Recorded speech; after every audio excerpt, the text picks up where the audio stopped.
በስመ አብ ወወልድ ወመንፈስ ቅዱስ አሐዱ አምላክ አሜን። አይንተ እግዚአብሔር ካህናት፣ ወንድሞች ዲያቆናት፣ መዘምራን፣ የእግዚአብሔር ልጆች በድጋሚ እንደምን አደራችሁ? አሜን። የእግዚአብሔር ስሙ የተመሰገነ ይሁን። እንኳን ለጰራቅሊጦስ በዓል አደረሳችሁ። እንኳን ለቅዱስ ሚካኤል በዓል አደረሳችሁ። እንዲሁ ደግሞ ዛሬ የአባቶች ቀን ነው። አባቶች የሆናችሁ እንኳን አደረሳችሁ። ለሁላችንም እንኳን አደረሰን።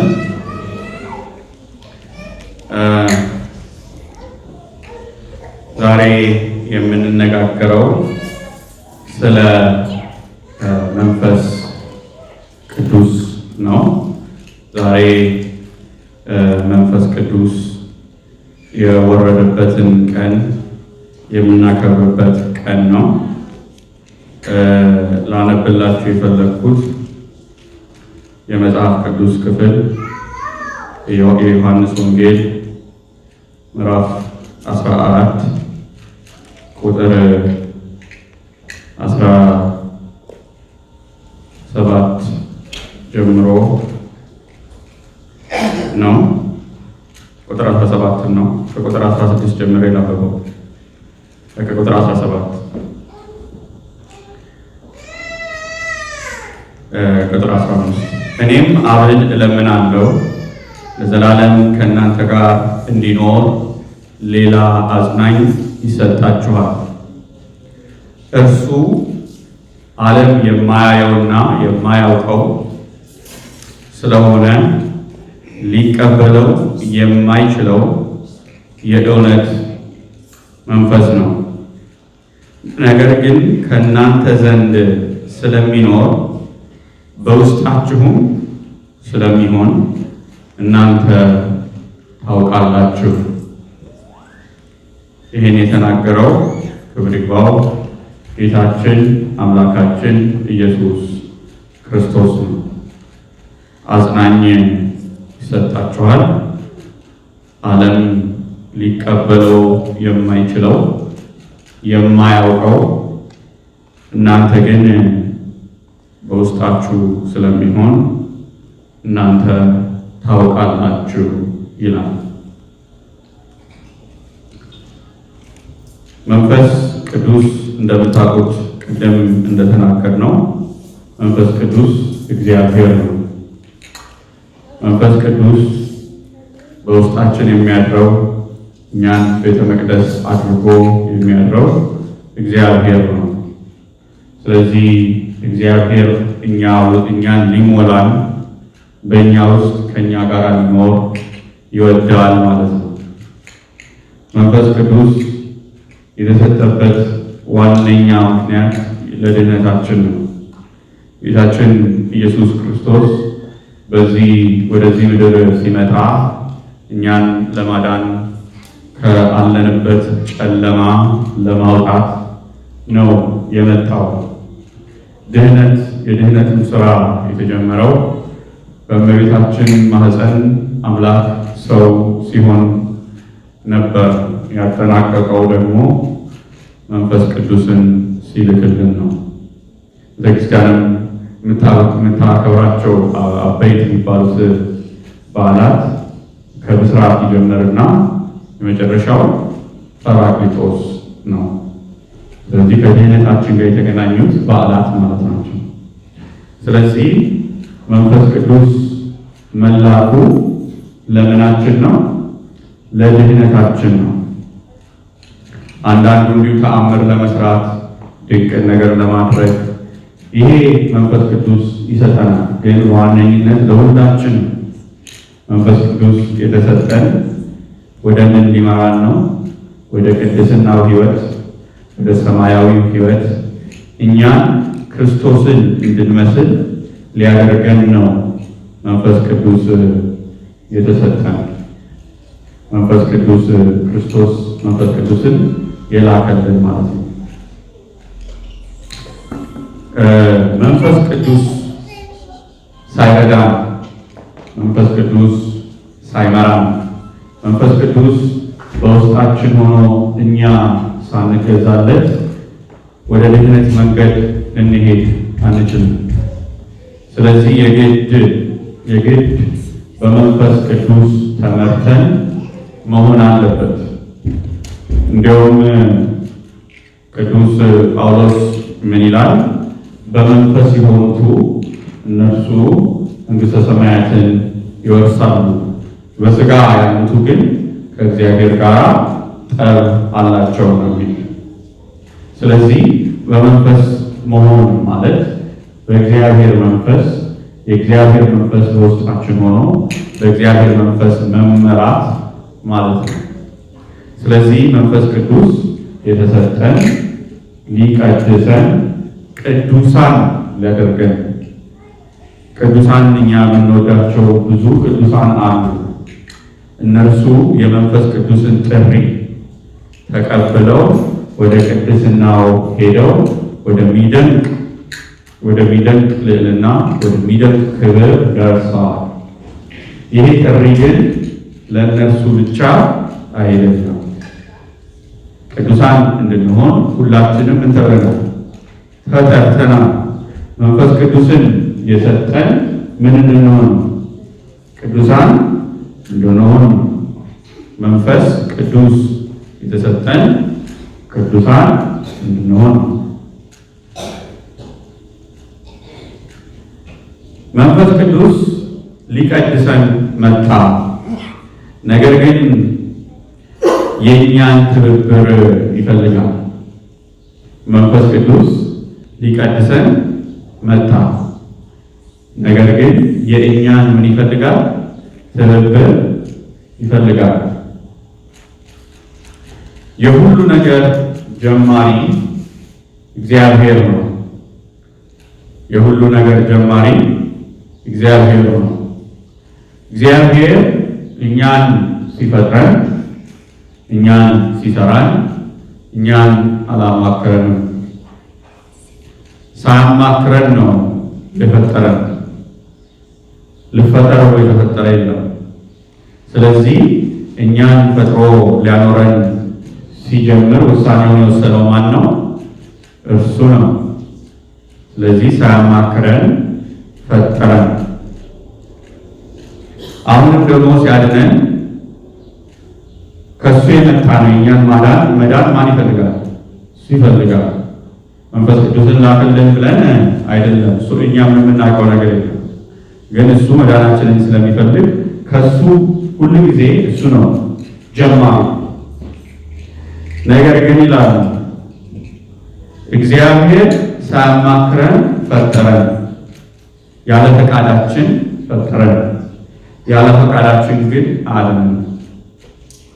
ያለ ፈቃዳችን ፈጥሮናል። ግን ያለ ፈቃዳችን ምን አይደለም አያድንም። ስለዚህ ለመፈጠር ፈቃዳችን አልተጠየቅንም። ለመዳን ግን ይጠይቀናል ማለት ነው። እግዚአብሔር ያለኛ ፈቃድ ፈጥሮናል። ነገር ግን ያለኛ ፈቃድ አለን። ስለዚህ ወደ ድህነት ማለትም ከኃጢአት ፍጹም ለመላቀቅ ከጨለማው ዓለም ፍጹም ለመላቀቅ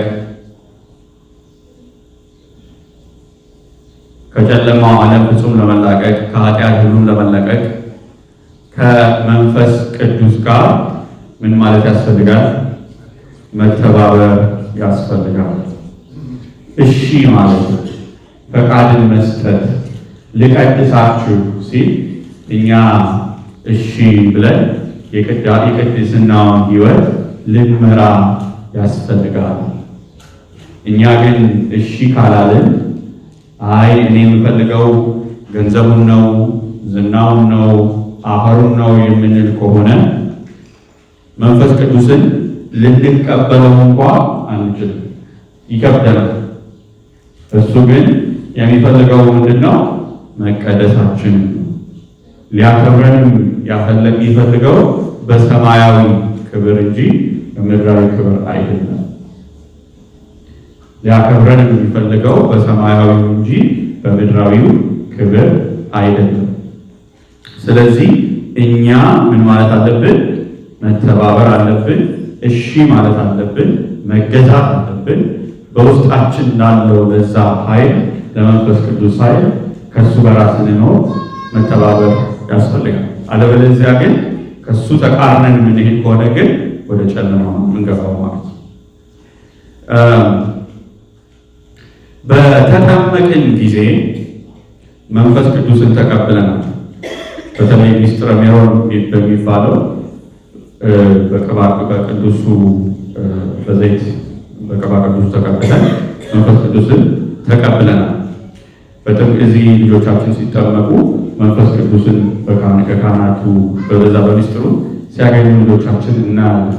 በእውነት መኑ ተቀብላቸዋል። መንፈስ ቅዱስን ተቀብለናል። እኔ እንዲሁ ከራሴ ሕይወት እንገራችሁ በልጅነታችን መንፈስ ቅዱስን እንደተቀበልን የሚያስረግጥ ነገር ማለት ነው። እኔ ፐርሰናሊ በልጅነቴ ያው እንደ ኢትዮጵያ አሰራር እስከ 13 ድረስ እንቆርባለን። ከዛ በኋላ ማቆም እናቆማለን እና እንደዛው ነበር ያደረኩት። እዚህ ሀገር መጥቼ ከብዙ ዓመት በኋላ አንድ 10 ዓመት በኋላ ተመልሼ ንስሐ ገብቼ እንደገና ስጋው ደግሞ መቀበል የጀመርኩት። እንደዛ ሳደርግ ስመለስ ዓለም አያዋጣም። የሚያዋጣን ቤተክርስቲያን ነው፣ የሚያዋጣን የእግዚአብሔር ኑሮ ነው ብዬ ስመለስ ወደ ውስጤ የመጣው መንፈስ አዲስ አልነበረ። ትዝ አለኝ። 8ኛ ክፍል ይሁን 6ኛ ክፍል ይሁን ስሜቱ ትዝ አለኝ የነበረው ማለት ነው። ተመለሰ። እርቄ ነበረ። ስመለስ ያ ከጥምቀት ከልጅነት ጀምሮ የነበረው ነገር ምን አለ? ተመለሰ። ስለዚህ በጥምቀት ያገኘነውን ያንን መንፈስ በጥምቀት ያገኘነውን ያንን ጸጋ ከእግዚአብሔር በመራቅ ያን ነገር እንኳን እንደሌለ ይሆናል። እግዚአብሔር በእውነቱ ከኛ ጋር አለ ለመመለስ ማለት ነው። ንስሐ ግቡ፣ ተመለሱ፣ ኃጢአት ስንሰራ ተው የሚለው ሁሌም አለ። ነገር ግን በኃጢአታችንና ከእግዚአብሔር በመራቅና ንስሐ አንገባም በሚል ኃይል መንፈስ ቅዱስን ልናሳዝነው እንችላለን።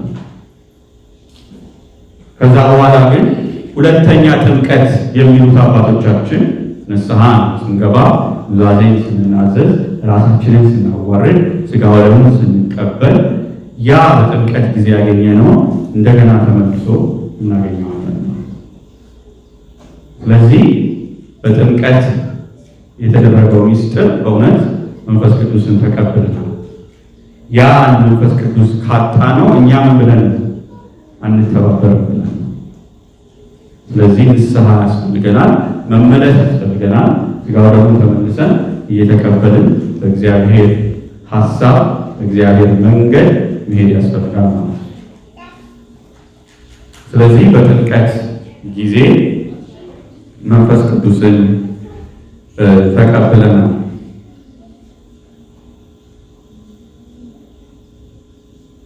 በጥምቀት ጊዜ መንፈስ ቅዱስን ተቀብለናል። ሌላው አንዳንድ ሰው የሚሳሳተው ነገር አለ። መንፈስ ቅዱስ ሕገ ልቦና የሚመስለው ሰው አለ። ስህተት ነው። ምክንያቱም ሕገ ልቦና ለክርስቲያኖች ብቻ አይደለም የተሰጠው። ሕገ ልቦና ለሰው ልጅ በሙሉ ተብሏል፣ ተሰጥቷል። ከሙሴ በፊት ማለት ኮንሸስ ማለት ነው። ከሙሴ ሕግ በፊት ሰው በምንድን ነበር የሚኖረው? በሕገ ልቦና ነው፣ በኮንሸስ ማለት ነው። እና በውስጣችን ኮምፓስ ሰጥቶናል እግዚአብሔር እና ይሄን ክፉ ነው ይሄ ጥሩ ነው የሚል አለበለዚያ ሰው በጣም ስለሚከፋ ኮንሸስ ወይም ሕገ ልቦና ሰጥቶናል። ይሄ ደግሞ ለማን የተሰጠ ነው? ለሰው ሁሉ የተሰጠ ነው። ለክርስቲያኖች ብቻ የተሰጠ ነው እና አንዳንድ ሰው ሕገ ልቦናንና የመንፈስ ቅዱስን ጸጋ የሚያደነባበር ሰው ስላለ መንፈስ ቅዱስ ግን ለክርስቲያኖች የተሰጠ ነው። በክርስቶስ ላመኑ የተሰጠ ነው። ለተጠመቁ የተሰጠ ነው። መንፈስ ቅዱስ እና ያ እንደሚለያይ እንድናውቅ ፈልጌ ገልቦና ከኦሪት በፊት እንኳ የነበረ ለሰው ሁሉ የተሰጠ ሲሆን መንፈስ ቅዱስ ግን ለተጠመቁ ለክርስቲያኖች ብቻ የተሰጠ ነው እና ይህንን መንፈስ ቅዱስ ዓለም አያውቀው በክርስቲያኖች ብቻ እና ዓለማዊ ላልሆኑ ሰዎች ብቻ የተሰጠ ስለሆነ ዓለም ምን አይለው አያውቀው። አሁን አንብቤላችኋለሁ። ጌታ ምንድን ነው ያለው? ይሄንን ማን አያውቀው? ዓለም አያውቀው። ስለዚህ በእውቀት የምትደርሱበት አይደለም፣ በመመርመር የምትደርሱበት አይደለም። ዓለም የፈለገውን ነገር ቢያደርግ ይህንን ግን በመንፈሱን ግን ሊያውቀው አይችልም፣ ሊቀበለውም አይችልም ይለናል። ሊቀበለውም አይችልም። ምክንያቱም አፈር እያሰብን ምድራዊ ነገር እያሰብን የወረደ ነገር እያሰብን እግዚአብሔር ደግሞ ሰማይ እያሰበልን እንደዚህ በተቃራኒ ሆነን ያንን ልንቀበለው አንችልም። ቅዱስ ቄርሎስ እንደዛ ነው የሚለን። ምን ይላል? እነዚህ ከዓለም የተባለው የዓለምን ነገር ለመውደድ የመረጡት ናቸው ይላል። የምንን ነገር? የዓለምን ነገር ለመውደድ የመረጡት ናቸው። ቅዱስ ዮሐንስ ወንጌላዊ ንፍቀ ዲያቆኑ ይናገራል። ወንድሞቼ ሆይ ይህን ዓለም አትውደዱ፣ በዓለም ውስጥ ያለውንም አትውደዱ። ዓለሙ አላፊ ነውና፣ ፈቃዱ አላፊ ነውና፣ ሁሉም አላፊ ነውና እና ይህን ዓለም በፈቃዳቸው ለመውደድ የመረጡት ናቸው። ዓለም አያውቀውም የተባለው ማለት ነው። ዓለም አያውቀውም የተባለው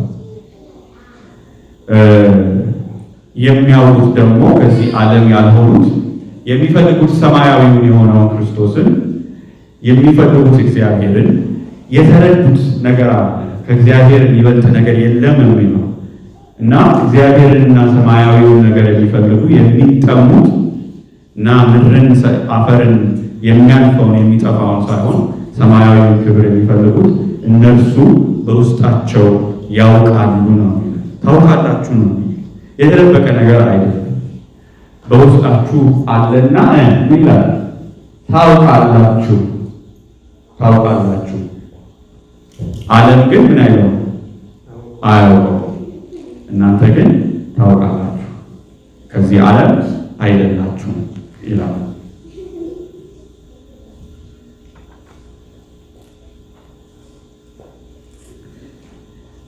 መንፈስ ቅዱስ እንደው መንፈስን እንመርምር ይላል።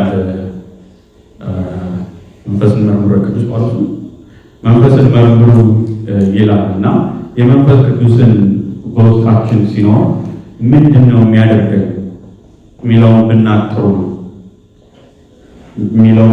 ነው። መንፈስ ቅዱስ በመጀመሪያ ደረጃ እኛን የሚያደርገን ትሁት ነው።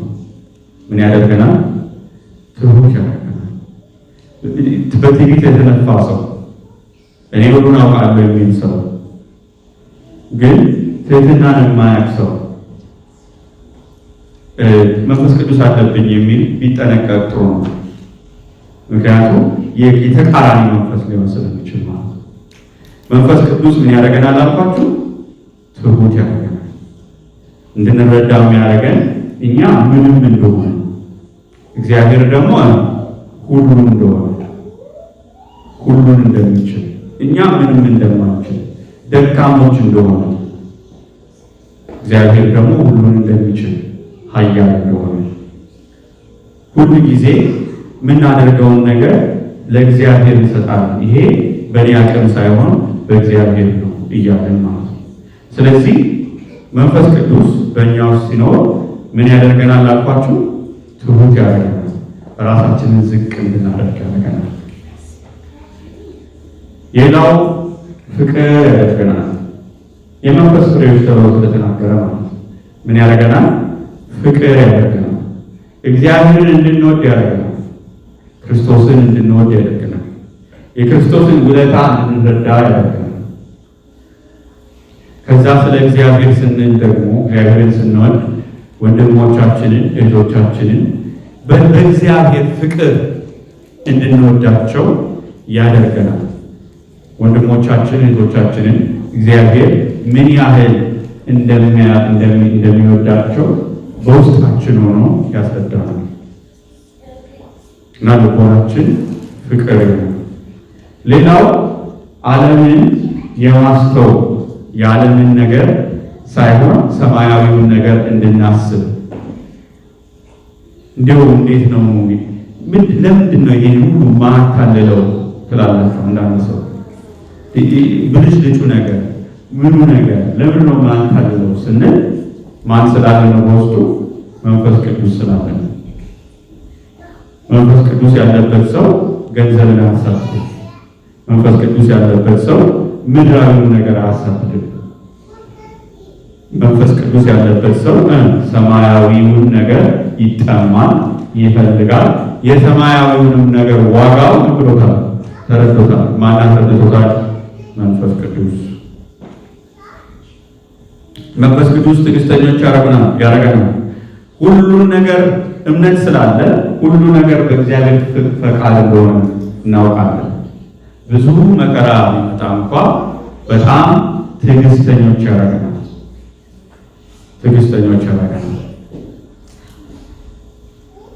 እና ይሄ ሁሉ የምን ባህሪ ነው አልኳችሁ? ሰው መንፈስ ቅዱስ ሲኖርበት ወደዛ ነው የሚወስደው። ወደ ጾም ጸሎትም ወደ ክርስቲያን እንድንመጣ፣ መዝሙር እንድንዘምር፣ መዝሙር እንድንወድ፣ መዝሙር በጣም እንዲያስደስተን፣ በቃ መንፈሳዊ እንድንሆን ይጎትተናል መንፈስ ቅዱስ።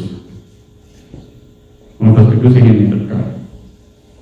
ስለዚህ በውስጣችሁ እውነተኛ መንፈስ እንዳለ ማወቅ ከፈለጋችሁ እነዚህን መልካም ነገሮች እናንተን ወደዛ ሲገፋችሁ ታደርጉታላችሁ። ግን ደግሞ የተቃራኒ መንፈስ ደግሞ ምንድነው የሚወደው? መዝሙር ሳይሆን ዘፈን፣ ጥማቱን በዘፈን መንፈሳዊውን ነገር ሳይሆን ዓለማዊውን ነገር ነው የሚፈልገው። ያቺም ነፍስ ንስሐ እንዳልገባች ምኞቷ ወደዛ ነው የሚያጋድል፣ ወደ ዓለም ነው የሚያጋድል እንጂ ወደ መንፈሷ ነው። ይሄ ደግሞ ሌላ ተቃራኒ ነገር አለ። ንስሐ ይፈልጋል ማለት ነው። ንስሐ መግባት ይኖርበታል። ስለዚህ በእነዚህ ነገሮች እናውቃለን። ሌላው ደስታ ነው። የጌታ ደስታ፣ የእግዚአብሔር ደስታ፣ የመንፈስ ቅዱስ ደስታ። ምክንያቱም ከመንፈስ ፍሬዎች አንዱ ምንድን ሌላ ደስታ ነው። ስለዚህ ሰማያዊውን ደስታ እንቀምሳለን፣ እናውቃለን ማለት። ስለ ደስታ በኋላ በደንብ እናገራለሁ፣ ከፍሬዎቹ አንዱ ስለሆነ ማለት ነው።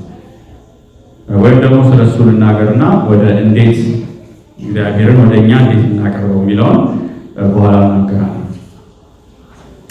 የመንፈስ ቅዱስ ደስታ የሚለውን ማለት ነው። የመንፈስ ቅዱስ ደስታ ጌታን ወይም ክርስቶስን ወይም እግዚአብሔርን ከማወቅ የሚመጣው ደስታ ዓለምን የሚያስንቅ ደስታ ነው። ዓለምን የሚያስንቅ ደስታ ብቻ ሳይሆን ኃጢአትን የሚያስተው ደስታ ነው።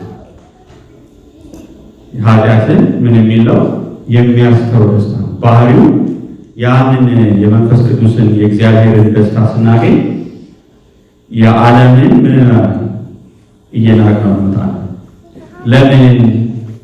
ለምን ሲባል ዓለም ከሚሰጠው ዓለም ካለው ነገር እጅግ የሚበልጥ ነገር እናገኛለን።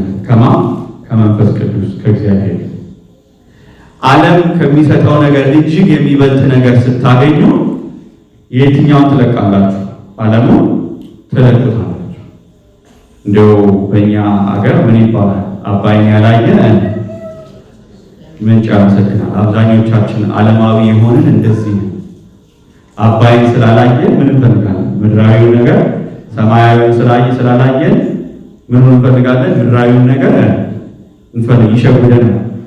አይናችንን ነውና የመንፈስ ቅዱስ ደስታ ያለው ሰው ግን የመንፈስ ቅዱስ ረፍት ያለው ሰው ግን ያን ነገር ስላየ ዓለምን አይለውም፣ ደንታም አይሰጠውም። አባይን አይቶ ምንጭ የሚያሰግን ስለሌለ ስለዚህ የመንፈስ ቅዱስ ደስታ ዓለምን እንድንተው ያደርገናል። ሁለተኛው ኃጢአትን እንድንተው ያደርገናል። እንዲሁም አንድ አባት ምንድን ነው የሚሉት? ተስፋው ይሄ ብቻ ነው እንጂ እንዴት አድርገን ኃጢአትን እንተዋለን? አንድ ምሳሌ በራሻ ኦርቶዶክስ ቤተክርስቲያን ያለ አንድ ሰው ነበር እና በድረግ አዲክትድ ነበር። ማለት ድረግ ወስዶ ያንን ድረግ አለመውሰድ አልቻለም እና በሞክር ብታገል ያ ከዛ ከድረጉ የማገኘው ደስታም ስለምፈልገው እሞክርና ከዛ በኋላ እመለስበታለሁ እና ብታገል አልቻልኩም ማለት። ከዛ በኋላ እኔ ግን እግዚአብሔርን በጣም ስለምፈልገው ምን ይል ነበር? እታገላለሁ ላለማግኘት። ይሄ ነገር ከእግዚአብሔር ምን ይላል? ይጣላል፣ ይሄ ትክክል አይደለም ብሎ ይታገላል። የተለያዩ ነገሮችን ይሞክራል፣ ይሰራል። ከዛ እግዚአብሔር ያንን ድካሙን አይቶ ያንን ነገር እንደማይፈልግ አውቆ ፈሪሃ እግዚአብሔርን አይቶ እግዚአብሔር እንደሚፈራ አይቶ ይህ ሰው የተናገረው ምንድን ነው? ከድረጉ የሚበልጥ ነገር እግዚአብሔር ሰጠኝ። ከዛ ድረግ የሚበልጥ ደስታ በማን አገኘሁት አለ? በእግዚአብሔር አገኘሁት። ያንን ሳገኝ ምኑን ተውኩት? ድረጉን ተውኩት። ምክንያቱም ከኃጢአት የምናገኘው ነገር አለ። ክፉ ቢሆንም ግን የምናገኛት አላፊ ሆነች፣ አጭር ጊዜ ሆነች። ከዛ በኋላ ያንን ኃጢአት ከፈጸምን በኋላ ካደረግን በኋላ በጣም መጥፎ ይሰማናል፣ ደስ አይለንም። ግን ያቺ እንደገና ደግሞ እንታለላለን፣ እንደገና ደግሞ እንመለሳለን፣ እንደገና ደግሞ እንገባበታለን። ከዛ ደግሞ እንደገና እናለቅሳለን፣ ከዛ እንመለሳለን። ለያችን አጭር ደስታ የተመኘ እንሰቃያለን። የእግዚአብሔርን መንፈስ ግን የእሱን ደስታ ግን ካገኘን በኋላ ያችን ነገር ምንላታለን? የእግዚአብሔርን መንፈስ ደስታ ላለማጣት ስንል ወደዛ ድርሻ ከኔ ጋር ናችሁ። ስለዚህ የመንፈስ ቅዱስ አባቶቻችን የቅዱሳን አባቶች እና እናቶች ትምህርት ብታነቡ በጣም ይናገራሉ ስለዚህ ደስታ። ሊነገራችሁ ሁሉ ጊዜ ምንድን ነው የሚሉት? ይደርሱና ይሄንን እንናገረው አንችልም ይላሉ። ምክንያቱም የደረሱበት ነገር ስለሆነ ማለት ነው። ይህ ደስታ ምን ያህል እንደሆነ ማወቅ ከፈለጋችሁ እኔ እንዲሁ እንድትረዱ ማለት ነው። አንዳንድ ሰዎች እኔ የራሴ እናቴ ነግራኛለች። ቤተክርስቲያን መጥታችሁ ስትሄዱ የሚሰማችሁ የደስታ ስሜት አለ። ይኖራል። አንዳንዶቻችሁ ታውቃላችሁ ወይም ሁላችሁም ታውቃላችሁ ብዬ አስባለሁ። ያ ደስታ የመንፈስ ቅዱስ ደስታ ነው። ግን እቺ ትንሽ እይታዋ ብቻ ናት። ለእግዚአብሔር ራሳችንን በሰጠን ቁጥር ምን ይላል? እየጨመረ ይመጣል። እና እኔ ያየሁት ካነበብኩት በጣም የደነቀኝ ምንድን ነው? ከቅዱሳን አንዱ እግዚአብሔር ምን ያደርጋል? በቃ በጣም ከመገዛት የተነሳ ማለት ነው፣ ደስታው ከመብዛቱ የተነሳ ለአንዲት ቅድስት የተሰጣት ነው። እሞት ነበር አልችለውም፣ አቅሜም አይችለውም። ስለዚህ እግዚአብሔር ግን አቅሜን ጨምሮ ያንን ደስታ ሰጠኝ። አቅሜን ጨምሮ ያንን እንድችለው። ምክንያቱም እግዚአብሔር መስጠት ስለሚችል፣ እግዚአብሔር ማድረግ ስለሚችል እንደተሰጠንበት መጠን ማለት ነው። እና ይሄ ከመጠን ያለፈ ደስታ ነው። እና ይሄንን ቅዱሳኑ አግኝተውታል። ብዙ እነ ቅዱስ ኤፍሬም፣ እነ ቅዱስ ይስሐቅ፣ እነ ቅዱስ ጳውሎስ ስናያቸው የሰማይን መላእክት ደስታ አይተው ሶስተኛ ሰማይ ተነጥቀው መጡ ሲባል ምን ማለት ነው? ያንን እዛ ያለውን የምስጋና ደስታ ምን ብለውታል ማለት ነው? አይተውታል ማለት ነው። ይሄ ሁሉ ለእኛ የተከለከለ እንዳይመስል፣ ለእኛ የተከለከለ እንዳይመስል ዓለማዊነታችን ነው የሚጎትተው እንጂ እውነት የምላችሁ ነገር ምንድን ነው? እግዚአብሔር ለእኛ ከመስጠት በላይ የሚያስደስተው ነገር የለም። በጣም የሚያስደስተው ለእኛ መስጠት። ችግራችን እኛ እንጂ ከእኛ ከመቀበል ከምንፈልገው የበለጠ እሱን ማለት ይፈልጋል፣ መስጠት ይፈልጋል። ልጆቹንና እስቲ አባት ሆኖ ለልጅ መስጠት የማይፈልጋለን የለም። እና እጅግ ለእኛ መስጠት ይፈልጋል እግዚአብሔር። ስለዚህ እሱ መስጠት እንደሚፈልገን አውቀን ወደ እሱ ሀሳብ ብንመጣ የዓለምን ሀሳብ ብንላቀቅ ከምናስበው በላይ ያለ እግዚአብሔር ያሰበልን ነገር አለ። ይሄንን ካልኩ ይሄ መንፈስ ቅዱስ የመንፈስ ቅዱስ እንዳለብን ምልክቶቹን እየነገርኳችሁ ነው። ገላትያ ላይ ታገኙታላችሁ።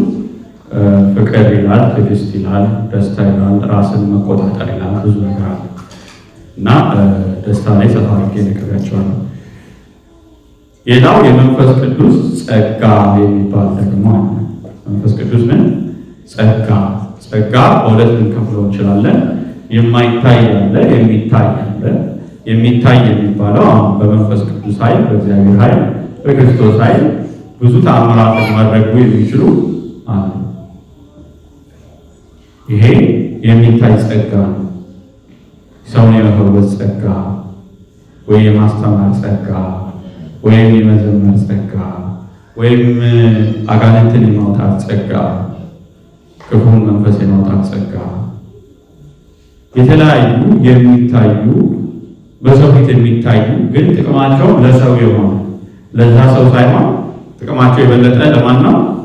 ለሕዝቡ ነው፣ ክርስቲያኑ ነው። አሁን የቋንቋው አሁን የቅድም ተነጋግረን ላይ ስለ መንፈስ ቅዱስ ሲወርድ በልሳን ይናገሩ ነበር። ይሄ ልሳን የተባለው ነገር ቋንቋ ነው።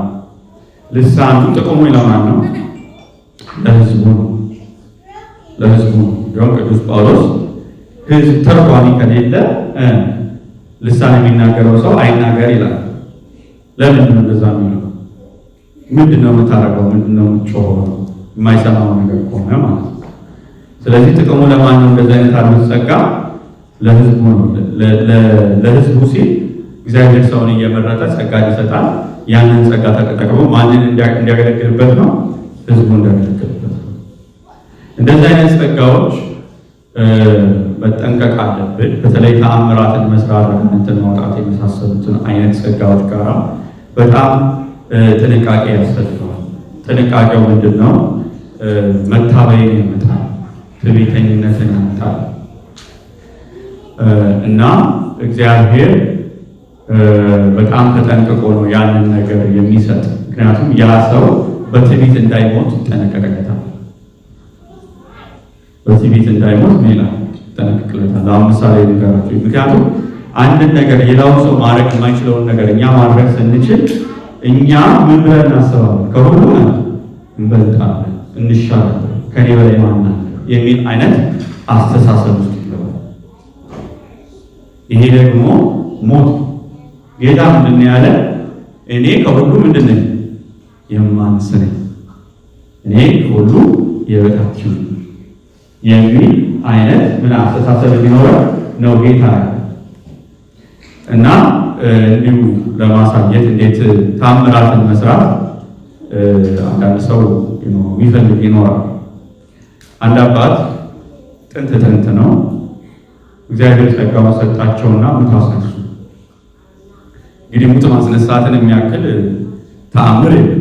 የሞተን ሰው ማስነሳት ማለት ነው። ይሄ ደግሞ ሊሆን አይችልም እንዳትሉ፣ ጌታችን አልዓዛርን ከ4 ቀን በኋላ ብሎታል፣ አስነስቶታል። አይ እሱ አምላክ ነው ካላችሁ ቅዱስ ጳውሎስም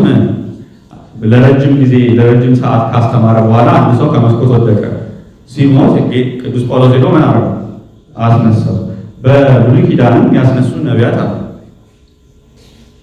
አሉ እና በአዲስ ኪዳን ደግሞ ሰውን ማስነሳት ጸጋ ይሰጣቸው ማለት መንፈስ ቅዱስ የለም። በአዲስ ኪዳንም ቅዱሳን አባቶቻችን በእግዚአብሔር ሐሳብ የሄዱት ሙትን ሊያስነሱ ይችላል። እኛ አልቻልንም ማለት እነሱ አይችሉም ማለት አይደለም። ስለዚህ መጽሐፍ ቅዱስ ምናምን ከሆነ ስለዚህ እኛ አባት በጣም ቅዱስ ነበሩ፣ በጣም ትሁት ነበሩ። እግዚአብሔር ቸርነቱን አደረገላቸው። በእግዚአብሔር ኃይል፣ በራሳቸው ኃይል ሳይሆን በማን ኃይል? በእግዚአብሔር ኃይል ሙትን አስነሱ። ከዛ መጡና ጠየቋቸው። እንዴት ነው? ምን ይሰማዎታል አሁን ተብሎ ተጠየቁ። እኔ አሁን የሚሰማኝ ስሜት ሰይፍ አንገቴ ላይ እንደዚህ ሆኖ በቃ መነቃነቅ አልችልም። ትንሽ ከተነቃነቁ ምን እላለሁ? ይወጋኛል። ምክንያቱም ዲያብሎስ መጥቶ ምንድን ነው የሚለው? እርሶን የሚመስል ሰው በምድር ላይ የለም ነው የሚለው።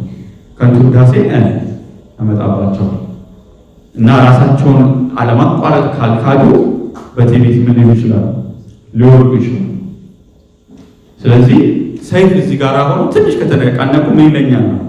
ይወጋኛል። ይህ አባት ደግሞ እንደዚህ ተአምር የሚሰሩ አባት ነው። በቅርብ ነበር እና ካህን ናቸው። አንደኛው ደግሞ ብዙ ተአምራትን የሚሰሩ አባት ናቸው። በማን ኃይል? በመንፈስ ቅዱስ ኃይል፣ በእግዚአብሔር ኃይል፣ በእግዚአብሔር ጸጋ እና እኛ አባት መጡና የሌላውን አባት ምናልባት እርሱ ተአምር መስራት ድንቅን ያደርጋሉ እና እንዴት ይሄ ሊሆን ይቻላል አላቸው። ከዛ ካህኑን ተአምር የሚሰሩት ምንድን ነው ያሏቸው? ተአምርን ድንቅን መስራት ይፈልጋሉ አሏቸው። እግዚአብሔር ለምኑት ሰጣቸዋል። ቻሉሱ ግን አብሮ ግን ወይ የሆነ በሽታ ወይ የሆነ ስቃይ ወይ የሆነ መከራ ይመጣል አብሮት። ያለ ምንድን ነው ሲባል ትህትናውን የሰውየውን ለመጠበቅ ትህትናውን ለመጠበቅ። ስለዚህ ከተአምሩ ጋር ይሄ ሰው የሚያየው ሰው የሚያደንቀው ጋር አብሮ ያ ሰው እንዳይተብት ምን ይሰጣል? እግዚአብሔር በሽታ ሊያመጣበት ይችላል። የሚያሰቃየው ነገር ሊያመጣበት ይችላል። መጽሐፍ ቅዱስ ማረጋገጫ ቅዱስ ጳውሎስ ብዙ ጥላው ምን ያደርግ ነበር? ይፈውስ ነበረ። ነገር ግን ይሰቃይ ነበር። 3 ጊዜ ለመንኩት ይሄን ነገር ምን በልኝ አስወግድልኝ ብሎ ማንን? እግዚአብሔር አይደለም ጸጋዬ ይበቃሃል፣ እኔ በድክመት በደካማነት የኔ ክብር ይታያል። አንተ የላውን ትፈውሳለህ፣ የላውን ታድናለህ። እቺ ግን አትችልም። ራሱ መፈወስ ግን አይችልም። ስለዚህ ኃይል የማን ነው? እንዲሁ ሰውን ሁሉ እየፈወሰ ራሱ መፈወስ አይችልም። ሰውን ሁሉ እያዳነ ራሱን ማለት ነው። እና ብዙ ቅዱሳን በነገራችን ላይ በብዙ መከራ ያልፋሉ። ተአምራት የሚያደርጉ እግዚአብሔር ትሕትናቸውን ለመጠበቅ የሚሰጣቸው ነገር። ስለዛ ደግሞ ምን ጊዜ እነሱ ይሉታል፣ ያመሰግኑታል። ጌታ ወይ ይህን ባሰጠኝ ኖሮ ትዕቢቴ የት ይደርስ? ስለዚህ እነዚህ የሚታዩትን የመንፈስ ቅዱስን ጸጋ መንፈስ ቅዱስ የሚሰጠንን ጸጋ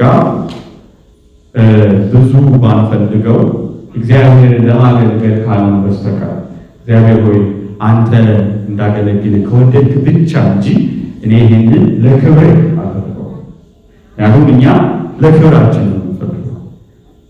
ግን እግዚአብሔር ከሰጠን ለማን ነው? ለሕዝቡ ለማገልገል ነው እንጂ ለእኛ ለኢጓችን ለክብራችን ነው። ስለዚህ ይህንን አንፈልግ። ግን ውስጣዊው ጸጋ አለ፣ የማይታይ ጸጋ አለ፣ የሚቀድስ ጸጋ። አሁን ለምሳሌ ቅድም ያልኳችሁ ያ ሰው ምን አለ? ከድረጉ የበለጠ ምን ሰጠኛል? ደስታ መሰጠኛ። እሱ ብቻ ነው ይሄን የሚያውቀው። ማንም ሊረዳቸው አባቱ ሊነግረን ይችላል እንጂ የዛን ጸጋ ነገር ማንም ሊነገር አፉን ሊናገር አይችልም። ቃላት የሚያወሩት እና ያ ጸጋ ከምን አወጣው? ከኃጢአት አወጣው። እንዳልኳችሁ በዋነኝነት መንፈስ ቅዱስ የተሰጠን እኛን ምን ለማለት ነው? ለመቀደስ ነው። እኛን ቅዱሳን ለማድረግ ነው። ስለዚህ እግዚአብሔር እኛን ለመቀደስ የተለያዩ ሰው የማያቸው ጸጋዎችን ይሰጠናል።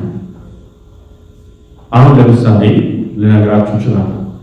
ኃጢአትን መግለጥ ራሱ ጸጋ ነው። ኃጢአትን ምን ማለት መግለጥ፣ ምክንያቱም ወይ ደግሞ ክፋታችንን ማሳየት። ምክንያቱም እንድትረዱት ነው። እኛ በጣም ክፋታችንን አናውቅ። ለምንድን ነው ክፋታችንን የማናውቀው? እግዚአብሔር ይሸፍነዋል እንዳናውቀው። ምክንያቱም ካወቅ ነው ምን ያህል ክፉዎች እንደሆነ ምን ያህል በሰማያዊ በመላእክቱ በቅዱሳኑ ሲታይ እኛ ምን ያህል ክፉዎች እንደሆነ ካወቅን አንችለው ክራሽት ልንሆን እንችላለን። ቅስማችን ሊሰበር ይችላል። ስለዚህ እግዚአብሔር ምን ይለናል? ይሸፍናል። ይሄ ጸጋ ነው። ይሸፍናል፣ አይታይም። ክፋታችንን አናውቀው። በእኛ ቤት እንዲያው አንዳንድ ሰዎች በጣም ትዕቢተኞች የሆኑት እናንተ ክፋታቸውን ታያላችሁ፣ እነሱ ምን ላይ አያውቁትም። እና ትዕቢታችን ስለበዛ ምናችን አይታየንም፣ ክፋታችን አይታየንም።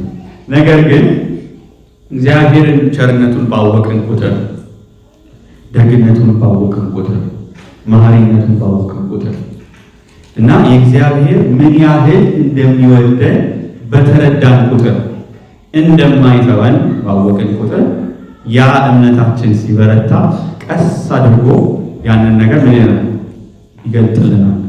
እንዳለ ከገለጠልን አንችልም፣ ግን ቀስ በቀስ ምን እያለን ይመጣል? እየገለጠልን ይመጣል። ያንን ነገር ሲገልጥልን እኛ ያንን አይተን እንድንጸልይ፣ እንድንበረታ፣ ጸሎት ወደ እግዚአብሔር እንድንመጣ፣ እንድናነባ፣ ጸጋውን እንዲሰጠን፣ እንዲያስተካክልን፣ ጾም ጸሎት እንድናደርግ ብዙ ነገር ይረዳናል። ያንን ማወቃችን ማለት ነው። ስለዚህ ቀስ በቀስ ምን እያለን ይመጣል? እያሳየን ይመጣል። እንዲሁም አንድ አባት ይሄ መንፈሳዊ ሕግ ነው የሚያለው። ምክንያቱም አሁን ለምሳሌ መመለስ ለማይችል ሰው ድንገት ሊወድቅ ይችላል እና አወዳደቁ ደግሞ ምን ይሆናል? መጽሐፍ ቅዱስ ክፉ ይሆናል ይላል። ምን ማለት ነው? አሁን ይሄንን ስልክ ወደ ላይ በወረወረው ይወጣል፣ ወደ ላይ ግን እስከ መጨረሻ ይወጣል። ይሄድና ማቆሚያ ቆማ፣ ከዛ በኋላ ወዴት ነው? ወደ ታች። መንፈሳዊ ሕግ እንደዚህ ነው። መንፈሳዊ ሕግ እንደዚህ ነው። በትዕቢት ወደ ላይ ልንተኮስ እንችላለን፣ ግን ሄደን ማቆሚያ ይደርሳል። ከዛ በኋላ አወዳደቁ ምን ይሆናል? አወዳደቁ በወጣበት መጠን በጣም ከወረድኩት አወዳደቁ ምን ይሆናል? ይበዛል። በጣም ወደ ላይ ከወረወርኩት እዚህ ሲመጣ ጉዳቱ ግን ትንሽ ከወረወርኩት ደግሞ ስለዚህ እንደ ትዕቢታችን መጠን አወዳደቃችንም ከፍ። ግን አሁን ይሄ ሎ ግራቪቲ ማለት ግራቪቲ ይሄን ልትለውጣቸው፣ ግን የመንፈሱ ግን በንስሐ ይለወጣል። በምን ይለወጣል? በንስሐ ወደ እግዚአብሔር በመምጣት ይለወጣል። ስለዚህ እግዚአብሔር አሁን ላይ ወጣ ማለት ንስሐ ስንገባ ወደ እግዚአብሔር ስንቀር የእሱ ኃይል መውረዳችን አይቀርም፣ ግን ቀስ ብለን እንዳይቀር ከኔ ጋር ናችሁ። አንድ አባት እንደዛ ስንወርድ ግን በእግዚአብሔር ኃይል ምን ብለን እንወርዳለን? ቀስ ብለን። መውረዳችን ግን አይቀርም፣ ምክንያቱም ትዕቢተኞች ሆነን እንቀር አንችልም። እግዚአብሔር መንፈስ ግን በኃይሉ ቀስ ብሎ ይወርዳል። ግን ንስሐ ያልገባ ሰው ግን ደግሞ ንስሐ ላለመግባት የወሰነ ሰው ግን ወደ ላይ ይወጣል፣ ግን የሚደርስ እንዳይመስለው አወዳደቁ ምን ይሆናል? ክፉ። ይሄ ህግ ነው። ይሄ እንደ ግራቪቲ ህግ ነው። አንዳንድ ጊዜ እግዚአብሔር እነዚህ አይነት ምሳሌዎች የሚሰጠን ምክንያት ነው። አንድ ቅዱስ አባት ነው ይሄን ሲናገር አይቼ የደነቀኝ ማለት ነው። ስለዚህ ይሄ የእግዚአብሔር ጸጋ የወደደነታችን ስለሆነ ቀስ አድርጎ ነው ክፋታችንን ትዕቢታችንን እያሳየን ቀስ እያደረገ በፍቅሩ እንትን ያደርገናል። ትሁት ያደርገን። ትሁት ካደረገን ደግሞ ትሁታን ስንሆን ደግሞ ያከብረናል፣ ጸጋውን ያበዛልናል። በሱ ኃይል መኖር በሱ ፍቅር መኖር እንጀምራለን ማለት ነው። ይሄንን ካልኩ የምወስዳችሁ መንፈስ ቅዱስን እንዴት ወደኛ እናቅርበው የሚል መንፈስ ቅዱስን እንዴት ወደኛ። በነገራችን ላይ መጠንም አለው። እኛ ያው ዓለማዊነታችን ክፋታችን ያለውና በጣም እግዚአብሔርን የሚወዱ ያላቸው የመንፈስ ቅዱስ በውስጣቸው ያለው ኃይል ለውጥ አለው እና ሁሉም እኩል ነው ብለን እንዳናስብ ብዬ ነው። ይህን የምታረጋግጡት ከዚህ ጋር አብሮ እንዲሄድልኝ የሉቃስ ወንጌል ምዕራፍ 11 በጣም ውብ የሆነ የእግዚአብሔር ቃል አለ። ምንድነው የሚለው? የሚለምን ሁሉ ይላል ይቀበላልና የሚፈልግም ያገኛል፣ መዝጊያውንም የሚያንኳኳ ይከፈትለታል። ይሄ ስለ መንፈስ ቅዱስ ነው የተነገረው። ስለምን የተነገረው? ስለ መንፈስ ቅዱስ፣ ስለ ገንዘብ፣ ስለ ሀብት፣ ስለ ዝና እና ስለ ምድራዊ ስለ አላፊው ስለ አጠፊው ዓለም አይደለም የተነገረው። ስለምንድን ነው? ስለ መንፈስ ቅዱስ ማረጋገጫ መጨረሻ ላይ ምንድን ነው የሚለው? እንኪያስ እናንተ ቃሉ ተውታላችሁ ብዬ ነው። እንኪያስ እናንተ ክፉዎች ስትሆኑ ለልጆቻችሁ መልካም ስጦታ መስጠት ካወቃችሁ በሰማይ ያለው አባት ለሚለምኑት እንዴት አብልጦ መንፈስ ቅዱስን ይስጣቸው። ጌታ ናገባ የሰማይ ያለ አባታችሁ እንዴት አብዝቶ ምን ይስጣቸው? መንፈስ ቅዱስን ይስጣቸው። ስለዚህ መጠማት፣ መፈለግ፣ ማንኳኳት የሚያሰጠን ምንድነው? መንፈስ ቅዱስን ነው። መጠማት፣ ማንኳኳት የሚከፈት ዓለም ውስጣዊ ዓለም የተዘጋብን ነገር ይኖራል። ከዛ በኋላ ያንን እናንኳኳለን። ይሄ እነዚህ እዚህ በቤት ያሉት እነማን ናቸው? መላእክት ናቸው። እዚህ ቤት ያሉት እነማን ናቸው? ቅዱሳን ናቸው። እመቤታችን ነው ብለን ያንን እንደበደባለን እና እግዚአብሔር ስናንኳኳ ምን ይለናል? ከፍተለን አናገኝም ብለን አናስብ። ለምን ሆነ? ታገኛላችሁ፣ ፈልጉ፣ ይሰጣችኋል። ሊሰጠን ይፈልጋል። አንኳኩ፣ ከፍትላችኋል። ስለዚህ የመጀመሪያው መፈለግ ነው። እውነት ነው የምላችሁ፣ በውስጣችሁ እኔ ምንድን ነው የምፈልገው ብላችሁ ራሳችሁን ጠይቁ። ያ እኔ የምፈልገው ነገር የምትሉት ነገር ምድራዊ ነገር ከሆነ አደጋ ናችሁ። ያ እኔ እፈልጋለሁ የምትሉት ነገር፣ የምትሰሙት ነገር፣ የምትመኙት ነገር ምድራዊ፣ አላፊ፣ ጠፊ ነገር ከሆነ ምን ላይ ናችሁ? አደጋ ናችሁ። የፈለጋችሁትም ደግሞ ምንድን ነው? ምንጭ ነው፣ ትንሽ ነው። እግዚአብሔርም ያዝንባችኋል። ምክንያቱም እግዚአብሔር የጠራ ለታላቅ ነገር ስለሆነ ማለት ነው። ግን የላይ መንፈስ ቅዱስን ሰማዩን ጥማታችሁ እግዚአብሔር ከሆነ ይሆንላችኋል። ምክንያቱም እግዚአብሔር ቃሉ ይሻር ስለማይችል ከፈለጋችሁ ምን ትላላችሁ? ታገኛላችሁ። ግን እግዚአብሔር ብዙ ጊዜ መጥቶ ምንድን ነው ይሄ ሰው የሚፈልገው ብሎ ሲያይ የሆነ አፈር ነገር የሆነበትና ይሄ አይፈልግም ብሎ እንደዛ ብለን እንድናስበው ነው እንጂ ኤግዛክትሊ እንደዛ አይደለም። ስለዚህ ፈልጉ፣ ይሰጣችኋል፣ ለምኑ፣ ታገኛላችሁ፣ አንኳኩ፣ ይከፈትላችኋል። ሰማያዊውን ነው የሚከፍትልን እግዚአብሔር። ሌላው እውነት በጣም መንፈስ ቅዱስን ወደኛ የሚያመጣው የተሰበረ መንፈስ ነው። ወይ ደግሞ ባዶ የሆነ ነገር ማለት ነው። ራሳችንን ባዶ ስናደርግ፣ ራሳችንን ስንተው እግዚአብሔር መጥቶ ይሞላል። ይህን በምሳሌ ልንገራችሁ። አሁን አንድ ካፕ አለን ወይም ደግሞ አንድ ብርጭቆ አለን። እዛ ውስጥ አሸዋ አሸዋ ሞልቶታል። አሁን ሙሉ ከሆነ በኋላ ውሃ ብንከትበት እንዴት ይሆናል? ሙሉ ማለት። ስለዚህ ውሃውን አንደኛ ያቆሽሸዋል ውሃውን፣ ሁለተኛ ደግሞ ሙሉ ስለሆነ ሊገባ ይችላል። ግን አሸዋውን ብናወጣው ባዶ ብናደርገው ማንን ሊገባ ይችላል? ያ ውሃ ይገባል።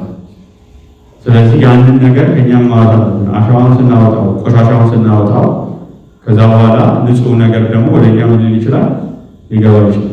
ይሄ ትዕቢታችን ነው። ብዙ ጊዜ እምነታችንን የሚከለክለው መንፈስ ቅዱስ እንዳይሞላ፣ መንፈስ ቅዱስ ወደኛ እንዳይገባ የሚከለክለው ምናችን ነው? ትዕቢታችን ነው። የተሰበረ መንፈስ ደግሞ ማለት ያ ነገር ተሰብሮበታል ማለት ወደ ትህትና ወርዷል ማለት ባዶ ሆኗል ማለት። ስለዚህ ያንን ባዶ የሆነውን ማን መጥቶ ይሞላዋል? መንፈስ ቅዱስ መጥቶ ይሞላዋል። እና ራሳችንን ማዋረድ መልካም ነገር ነው። ዓለም ይህንን በጭራሽ አይሰብካችሁም። ግን ራስን ማዋረድ በተለይ በኃጢአታችን ራሳችንን ማዋረድ፣ በክፋታችን አባቶቻችን ቅዱሳን አባቶች በሰው ጥፋት እንኳን ሰው ያ ሰው እንደዚህ አድርጓል ሲባሉ ተብሎ እነሱ ሲጠየቁ ምንድን ነው የሚሉት? እኔ ከእሱ አልሻለም፣ ስለዚህ ራሴን ምን አላደርግ እንትን አለ የሚለው አባቶች። እኔ ከዛ ሰው ካደረገው ሰው ምን አልሻለም። ግን ሁል ጊዜ ደግሞ እንደዛ ስናደርግ ማን ይመጣል? እግዚአብሔር ይመጣል። እግዚአብሔር ነገሩን ሁሉ ያስተካክላል። ምክንያቱም ፍትህ ስላለ ማለት ነው። እና ይሄ የተሰበረ መንፈስ ትህትና የሚባለው ነገር እግዚአብሔርን ይስበዋል፣ በጣም ይስበዋል። እኛ ብቻ እሱ ብቻ አይደለም እኮ እንደው ትሁትን የሆነ ሰው የሚታዘዝ ሰው የማይወድ ሰው አለ? ትዕቢት የሌለው ሰው የማይወድ ሰው አለ? እንደው ከኛ ማለት ነው እንደው ደስ አይለንም እኛ። እግዚአብሔር እንደዛ ነው፣ ትዕቢተኛ አይወድም። ራሱን እንደዚህ ግን ራሱን ዝቅ ያደረገ የተሰበረ መንፈስ ያለው ያ ነገር ውብ እሱን ይስበዋል። እመቤታችን ራሷ ምንድን ነው ያለችው? ትሕትናዬን ብለሃል ተመልክተሃል፣ ውርደቴን ተመልክተሃል እኮ ነው ያለችው። ራሷን ምን አርጋ ምንም አርጋ ስለምትቆጥር ከምንም ምን ብላ ስለምታስብ ያንን ነገር እግዚአብሔር ምን አለኝ አለች? ተመለከተልኝ። ስለዚህ በኃይል መጣ ወደ እሷ። ስለዚህ እግዚአብሔር ምንድን ነው የሳበው ወደ እሷ? ትሕትና። ስለዚህ ትሕትና የተሰበረ መንፈስ የሚባለው ማንን ይስበዋል? የእግዚአብሔር መንፈስ ይስበዋል። ይሄ አንድ አባት ያሉት ነው፣ ግን በደንብ እንድትረዱት ስለምፈልግ ነው። ትሕትና የሚለው ነገር ቅርታ አስፈጽም ያለው እንዴት እናገኘው ቢባል አሁን ለምሳሌ በሰልፍ ላይ እኔ ሁሉንም አስቀድሜ ከኋላ ተሰልፋለሁ ማለት ይችላል አይደል? ግን ብዙ ጊዜ እንደዛ የሚያደርግ ሰው ነው የሚያስበው። ተመልከቱ፣ እኔ እኮ ትሁት ነኝ ከእነሱ እሻላለሁ ነው የሚያስበው። ከእኔ ጋር ናችሁ? ምክንያቱም ከኋላ ያስቀድምና እኔ እኮ የተሻሉ ስለሆንኩ ነው ከኋላ ያመኩት ብሎ ያስባል። ስለዚህ አሁንም ያ ትሕትና ወደ ምን ይለውጣል? ወደ ትዕቢት ይለውጣል።